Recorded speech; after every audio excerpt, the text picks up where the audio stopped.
Sumqayıt şəhəri 15-ci məhəllə Asan Xidmət binasının arxasında yerləşən bu bizim yaşadığımız, bərbad halda yaşadığımız bu yataqxana 85 saylı yataqxananın arxası, önü, böyrü burada tikinti aparılır, amma bizə bir çarə tapılmır, bizə bir çarə qılınmır. Nə Sumqayıt şəhər icra başçısı, nə icra hakimiyyəti, nə bizim deputatımız Elnarə Akimova bura bir dəfə də olsun baş çəkməyiblər. Bizim problemlərimizlə maraqlanmırlar. Cənab Prezident, özünüz bizim hayımıza çatın, bizə kömək eləyin. Bu yataqxana uçur. Bu qəzalı yataqxanada elə bir ki, cücə yaşayır, tarakan yaşayır, toyuq yaşayır.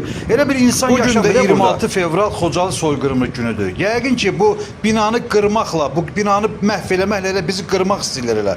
Bizim soyumuzu qırmaq istəyirlər, bizim uşaqlarımızı qırmaq istəyirlər. Biz burada ailələrimizlə yaşayırıq. Biz Sumqayıt şəhər icra hakimiyyəti tərəfindən köçürmüşük bu qəzalı yataqxanaya. Bizi heç kim vecinə almır, heç kim bizim problemlərimizi vecinə almır. Hanı bizim icra başçımız, hanı məmurlar, hanı bizim deputatımız? Niyə gəlib bura baş çəkmirlər? Niyə bizim gəlib problemlərimizə maraqlanmırlar? Bu nə qədər davam edəcək?